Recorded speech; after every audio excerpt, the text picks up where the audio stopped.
시청자 여러분 안녕하십니까. 2월 10일 시사정담 시작하겠습니다. 윤영걸 전 매경닷컴 대표님 모셨습니다. 안녕하세요. 네, 안녕하세요. 시청자 여러분 구독과 좋아요 많이 눌러주시길 부탁드리겠습니다. 윤 대표님, 네. 지난 주말 8일 대구 집회에는 동대구역 사상 최대 규모 집회 인파가 몰렸다고 하네요. 경찰 추산만 해도 5만 2천 명, 주최 측은 30만. 그리고 대구의 매일신문이 AI 인공지능 기술을 활용해 갖고 항공 사진을 분석한 결과 15만 명이 모였더라. 이렇게 나온 거 보면은 어쨌든 많은 사람들이 모인 것만은 분명한 것 같은데 대구의 함성이랄까, 대구의 분노랄까, 왜 이렇게 터져 나오는 겁니까? 우리나라 보수의 총 본산이 대구잖아요. 그렇죠. 그러니까 대구가 사투리로 디비진 거죠. 디비졌다. 디비진 거죠. 네. 일주일 전에 부산에서만 뭐 13,000명 정도 경찰 추산했는데 5만 2천 명, 한 4배가 왔거든요. 그러니까 엄청난 거죠. 부산과 그러니까, 또 대구 인구 차만 해도 많이 나지 않습니까? 그렇죠. 대구 분들이 이 정의, 공정 뭐 이런 거를 어느 지역보다도 소중하게 생각하는 거거든요. 그러니까 윤석열 탄핵과 구속 이거는 공정하지 않다는 거죠. 정의가 훼손됐다는 거. 그리고 이대로 가면은 이재명한테 나라 뺏긴다. 이재명을 지금 도와주기 위해서 우리나라 사법기관이나 총동원돼서 움직이고 있는데 이거 좌시하면은 우리나라 넘어간다. 이런 어떻게 보면은 분노가 저 대구시에 모였고 광화문에도 제가 토요일 날 보니까 이번에 집회가 저는 깜짝 놀란 게 부자 간에 이렇게 많이 와요. 아, 그래요? 부자 간에 손잡고 아들 손잡고 딸 손잡고 이렇게 오는 그 모임이 굉장히 많아요. 그래서 2030 세대가 이게 합류한 게 이 모임에 굉장한 어떻게 보면 활력소가 됐다 이렇게 볼 수 있겠고 전 세대에 걸쳐서 그동안에 2030은 완전히 좀 따로 놀았잖아요. 그렇죠. 근데 이제는 완전히 그 탄핵 반대, 윤석열 석방 이 두 가지에 같이 하는 모습을 보고 야 이게 만만치 않구나. 헌법재판소가 또 지금 자꾸 불을 또 떼고 있거든요. 때는 정도가 아니라 기름을 갖다가 막 있어요. 드럼통으로 붓고 있지 않습니까? 그렇죠. 그래서 헌법재판소에서 너무 서둘러서 지금 하고 있는데 이게 분노를 더 좀 부추겨서 무슨 사태가 날지 정말 우려스럽기도 하고 저 우리나라 민주주의 회복을 위해서 또 다행스러운 결과가 또 나올 수도 있겠다 이런 생각이 듭니다. 특히 헌재에서 변론이 이루어지면서 기존에 우리 국민들이 알았던 내용들하고는 아, 그게 아니네. 그렇죠. 이런 것들을 지금 많이 깨달은 것 아닌가 하는 생각도 들어요. 무슨 계몽령까지는 아니지만 그렇죠. 비상계엄과 그게 내란하고는 좀 별개 문제구나. 그렇죠. 비상계엄은 합법이잖아요. 합법적인 틀인데 여태까지는 정치인 체포 지시 뭐 이렇게 해서 뭐 하다못해 저 한동훈 이재명까지 체포하라고 하고 체포조가 떴다니까 아 이거는 내란일 수도 있겠네 이렇게 생각했는데 국회의원들 끌어내라. 그렇죠. 근데 지금 싹 잡아들여라. 이때 국민들이 완전히 돌아버렸잖아요. 증언이 헌법재판소에서 하나하나 나오는데 이게 보니까 아닌 거예요. 특히 홍장원 같은 경우 홍장원 메모에서 뭐 윤 대통령이 싹 잡아들여라 했다는데 다시 헌법재판소에서 말을 바꾸잖아요. 대통령은 목적어가 없었다. 뭐 이런 식으로 얘기하고 여인형 방첩사령관 뭐 이렇게 해서 얼렁뚱땅 넘어가니까 이 곽종근 특전사령관도 그렇고 그 이진호 수방사령관도 원래 얘기랑 완전히 달라요. 이진호 수방사령관도 원래는 공소장에는 도끼로 문짝을 때려 부셔서 끌어내라 그랬는데 이진호 수방사령관이 체포 지시가 없었다. 국회 뭐 투입 지시도 없었고 자기들은 국회 외곽 방어로 출동했다는 거 아닙니까? 그렇죠. 그러니까 국민들이 볼 때는 뭐가 맞는 거죠? 그러다 보니까 국민들 입장에서는 이게 뭔가 잘못된 가는 것 아니냐 이런 인식들을 하게 되면서 특히 대구 같은 경우는 말씀하신 대로 보수의 성지 비슷하니까 그냥 몰려 나온 것 아닌가. 그렇죠. 그래서 지금 오늘 나온 리얼미터 여론조사만 하더라도 정권 교체냐 정권 연장이냐 이 조사에서 정권 교체가 49.2, 예. 정권 연장 45.2로 4%뿐이 안 납니다. 차이가. 오차 범위 내에 들어왔죠. 예, 오차 범위지요. 들어왔어요. 뭐 네. 6% 이상 되니까 네. 오차가요. 과거 같으면 이런 경우 한 하하. 20%, 30% 이렇게 차이가 그렇죠. 났지 않습니까? 그렇죠. 예. 그러니까 리얼미터에서는 지금 4%뿐이 안 되는 거고 예. 뭐 정당 지지도에서도 국민의힘이 42.8, 민주당이 40.8로 예. 국민의힘이 한 2% 앞서고 네. 있고 그러니까 이 보수가 엄청나게 결집을 지금 하고 있구나. 그렇죠. 윤 대통령도 지지율이 대통령 때는 뭐 20%, 30% 겨우 오갔는데 지금 감옥에 갔는데 지지율이 어디 조사 보니까 50%가 넘었어요. 51%까지 나왔어요. 조금 있으면 60%가 된다니까 한국사 일타 강사하는 전한길 씨가 윤 대통령 지지율이 60%가 넘으면 또 나라가 뒤집어진다. 이거 탄핵 인용 절대 못한다. 헌법재판소에서. 예. 이런 얘기까지 지금 나오고 있는 거죠. 그래서 박근혜 전 대통령 탄핵 때는 박근혜 전 대통령 지지율이 5%까지 내려갔거든요. 그럼 지금 윤석열 대통령은 지지율이 오히려 더 치솟고 있어요. 예. 그러니까 이 이재명이가 지금 굉장히 당황해서 개딸들 총동원령까지 내리고 그러잖아요. 근데 광화문에 뭐 5천 명인가 모였다는 그렇죠. 거 아닙니까? 뭐 몇천 명 집회에. 모여서 그냥 네. 동네 반상회 하듯이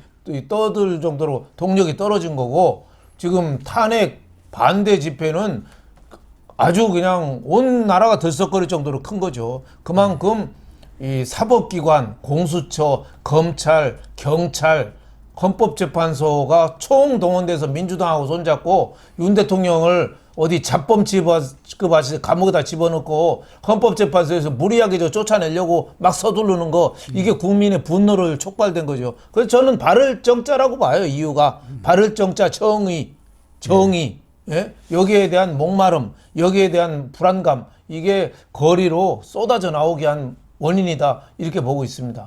그러다 보니까 국회의원들 특히 국민의힘 의원들이 네. 당초는 이런 집회하고 좀 거리를 두었지 않습니까? 그동안 뭐 윤상현, 김민전, 네. 이미자 의원 정도가 이 정광훈 목사가 주최하는 광화문 집회에 나갔다 해갖고 네. 좀 비판까지도 당내에서 받았어요. 네. 그런데 대구 집회에서만도 윤재곡 의원 등 10여 명의 국회의원이 나왔고 그렇죠. 이철우 경북지사도 네. 참석해갖고 뭐 연설까지 했다고 그러네요. 예, 뭐. 그럴 정도로 지금 열기가 일어나고 있는 것 같고 네. 우왕구치소에 있는 윤석열 대통령도 그동안 몇 차례 지금 이 정진석 비서실장이라든가 국민의힘 의원들도 네. 만났습니다만 아마 오늘 네. 김기현, 이철규 그리고 추경호 등 네. 진짜 찐윤들을 오늘 만나는 것 예. 같아요. 네. 그런데 의원들이 지금 줄을 서가지고 이 면회 일정을 받으려고 하는데 윤석열 대통령이 좀 자칫하면 옥중정치라는 말이 그렇죠. 나오니까 자제를 하자 뭐 그러는 것 같은데 어쨌든 국회의원들도 국민의힘 의원들도 윤석열 대통령이 이런 때 좀 찾아봐야 한다. 왜? 윤석열 대통령이 지지율이 오르니까. 예. 지지율이 오르지 않으면 찾아갈 사람들입니까 국회의원들이? 그렇죠. 국회의원들이 절대 안 가죠. 예. 그래서 저렇게 하는 거는 윤 대통령이 구속은 너무한 거 아니냐. 이런 또 여론이 굉장히 비등해요. 지금 그러니까, 내일까지 예. 원래 그 구속 취소 신청. 예, 신청을 해서 아마 금명간 오늘 예. 뭐 결론이 날 가능성이 있는 것 같아요. 예. 경우에 따라서 또 속도될 수도 있는 거 아닙니까? 그렇죠. 그 검찰이 그 구속 기간을 지금 넘겼다고 지금 윤 대통령 변호인 쪽에서 얘기하고 있거든요. 그건 아마 좀 여태까지 검찰은 관례적으로 구속 기간을 좀 앞서서 미리 이렇게 구속영장 신청도 하고 시작했는데 이번엔 날짜가 좀 빠듯하게 이렇게 했거든요. 예. 공수처에서 넘어오면서 그래서 뭐 법적으로 지금 상당한 논란이 있는데 이 구속 취소 신청도 받아들여질 가능성도 어느 정도는 있죠. 전문가들도 반반 된다고 그러대요. 그렇죠. 그리고 또 그 공수처에서 그 구속할 때도 체포할 때도 그 증거인멸 우려 예. 아닙니까? 딱 네, 하나예요. 증거인멸이라는 게 없고 서부지법에서 예. 영장 내준 게. 예. 또 근데 하나는 이제 뭐 증거인멸 경호처 승인을 받지 않았어요. 이 대통령 체포하려면 경호처 승인을 받아야지 그 잠입할 수 있거든요. 아. 근데 그거를 안 하고 그때 왜 서류를 조작했니 뭐니 그랬잖아요. 공수처가. 55 경비단장 그렇죠. 뭐 그 이런 것도 관인 찍어가지고 예, 하는 거 아닙니까? 법원이 감안을 하면은 저는 뭐 구속 취소에 대해서도 법원이 좀 긍정적인 생각을 할 수 있다. 대통령이 감옥에 있으면 있을수록 순환받는 이미지가 예. 겹쳐져 가지고 저는 지지율이 갈수록 오르리라고 봐요. 그러니까 엊그저께 이철우 경북지사는 지자체장은 정치적인 거는 못하게 돼 있거든요. 발언 못하게 돼요. 네, 그러니까 거기서 애국가 부르고 그랬군요. 국민 여러분 잘하십시오 뭐 이렇게만 했어요. 대구 그러니까, 경북이 6.25 때 나라를 짓겠습니다. 그렇죠. 뭐 그런 얘기가 그런 얘기는 괜찮은 게 그러니까 홍준표 대구시장은 새가 된 거예요. 새.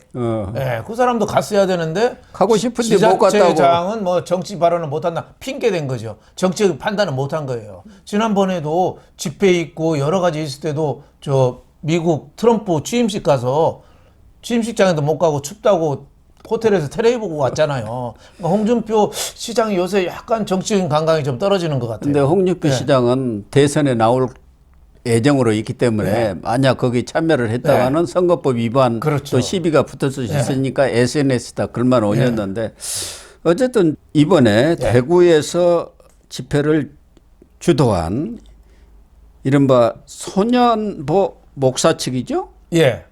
소년보 목사입니다. 예, 소년보 목사. 예, 세이브 코리아. 세이브 코리아. 네. 이 세이브 코리아에서는 다음 주말에는 예. 호남으로 가서 광주에서 집회를 한다고 그래요.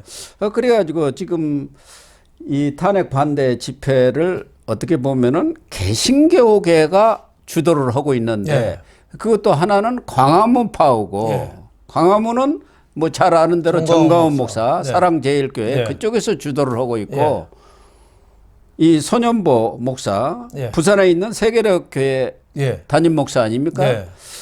여기는 이제 여의도로 가는 모양이에요. 그래서 여의도파. 그리고 이 소년보 목사는 부산이기 때문에 부산을 중심으로 해서 이제 대구, 광주 하면서 지방을 돌면서 이렇게 바람을 일으키고 있는 것 같아요.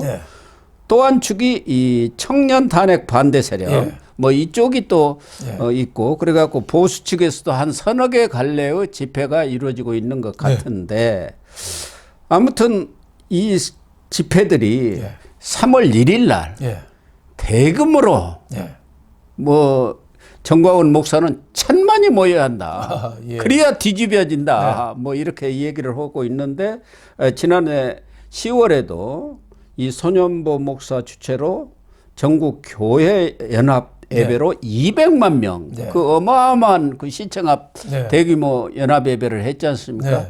그래서 이번 3.1절을 아주 기폭제로 삼으려고 하는 것 같아요. 판을 뒤집자 이러는 것 같아요. 헌법재판소에서 지금 뭐 판결을 3월로 좀 서두르고 있는 게 뭐 보이잖아요. 그러니까 3.1절이 어떻게 보면 중요한 날 중에 하나죠. 그렇습니다. 포인트가 되는 날이니까 그거를 정광훈 목사가 하는 대한민국 바로 세우기 국민운동본부 여기하고 또 세이브 코리아 소년보 목사 뭐 여러 가지 이 교단이 모여가지고 지금 3.1절 연합집회 개최를 협의 중인데 이 개신교 원로인 그 김진홍 목사 있잖아요. 옛날 뉴라이트도 하고 뭐 두레교회 유명하죠. 너무 유명하신 분이죠. 보수 쪽에서는 뭐 큰 어른인데 이분이 이제 협상을 조율 중이다. 뭐 이렇게 좀 알려지고 있습니다. 그래서 지금 이번 대구 집회를 보면은 이 탄핵 반대 여론이 특히 이 부정선거 의혹과 겹쳐지면서 보수 쪽에서는 7, 80%가 부정선거가 있다고 이렇게 생각을 하고 있는 것 같아요. 뭐 사실 저희 같은 경우는 현실적으로 뭐 일부 언론에서 주장한 대로 무슨 99명의 중국인들을 뭐 우리 계엄군하고 미군하고 합작해갖고 일본 오키나와 뭐 기지로 잡아갔다 이런 이야기는 다 황당하고 가짜 뉴스고요. 환타지 소설이죠. 그러나 이 선관위가 그동안 서버 이런 데 뭔가 좀 문제가 있다는 것은 국정원 보안 점검에서도 드러났기 때문에 이런 부분에 대해서는 좀 명확히 밝혀줬으면 좋은데 이번에 헌재에서도 이게 가장 핵심이 아닙니까? 어떻게 보면은 국회 들어간 것도 고 선관위 군 투입한 거 그런데 이 부분에 대해서는 헌재가 너무 소극적인 것 같아요. 그렇죠. 다 기각해 버렸어요. 예, 그러니까 부정선거가 있고 없고를 떠나서 이 우리나라 선거가 공명정대하고 투명한 선거가 되는데 만전을 기하자는 거는 이의를 제기하는 사람이 없을 그러니까요. 거예요. 그러니까 예. 우리나라 여태까지 선거관리위원회에서 한 게 얼마 과거 때도 속구리 투표, 그런 것들에 대한 사전 투표가 좀 관리가 좀 제대로 안 되고 있고 이거는 많은 사람들이 또 이해를 하는 부분이거든요. 예, 그렇죠. 그래서 선거에서 이의 제기가 있고 부정선거 논란이 있는 거는 다 좀 이 책상 위에 올려놓고 좀 점검하고 좀 완벽한 선거제도로 하기 위한 노력은 저는 해야 된다 이렇게 봅니다. 그러니까 선관위의 그런 선거 공정성에 우리 국민들이 상당히 의문을 갖는 사람이 많으니까 헌재에서 그런 부분에 대해서 좀 시간이 걸리더라도 꼼꼼하게 점검해서 이게 과연 계엄의 사유가 되는지 여부를 판단을 해야 하는데 헌재는 지금 시간이 걸린다고 그런 것들은 다 기각해 버리니까 특히 보수 측에서는 이 부정선거 의혹이 더 확산이 되고 있는 것 같아요. 그렇습니다. 거기다가 이제 역사 강사 전한기 씨가 또 불을 많이 지폈지 않습니까? 어쨌든 지금 대구 집회를 계기로 해서 이 보수층의 탄핵 반대 열기랄까 이런 것이 상당 기간 특히 3.1절까지 엄청나게 타오르지 않겠나 하는 전망은 해도 될 것 같습니다. 그렇습니다. 3.1절이 뭐 한 20일 정도 남았잖아요. 남았는데 앞으로 매주 더 열기가 더 오를 것 같아요. 그럴 것 같습니다. 이번 주 토요일 날은 또 광주 집회도 뭐 개신교회에서 한 세이브 코리아에서는 광주 집회도 저는 만만치 않은 사람이 모일 것 같아요. 물론 뭐 거기는 보수하고는 담 쌓은 동네긴 하지만은 이재명 지지가 압도적으로 높긴 하지만은 그래도 광주 집회에서도 어느 정도 저는 열기가 있을 걸로 봐요. 그러다 보면은 지금 탄핵 반대 또 윤석열 대통령이 구속 상태에 있기 때문에 탄핵 반대하고 윤석 대통령 석방 이 두 가지가 서로 이 시소 게임을 하면서 불을 더 좀 질릴 가능성이 있지 않느냐. 그러다 보면 윤석열 대통령 지지율이 지금 50% 넘었는데 60%도 좀 될 수 있다고 봐요. 그러다 보면은 헌법재판소가 지금처럼 하면은 큰 사단이 나는 거죠. 호남에서도 최근 일부 여론조사를 보면은 탄핵 반대라든가 윤석열 지지 이 비율이 37, 8%까지 이렇게 나오고 있습니다. 그래서 호남의 민심도 그렇게 일방적으로 무슨 탄핵 찬성이라든가 이재명 다 지지층은 아닌 것 같다 이렇게 볼 수가 있고 어쨌든 지금 대구 함성이 전국적으로 이렇게 확산돼 가지 않겠나 하는 예측을 조심스럽게 해볼 수 있을 것 같습니다.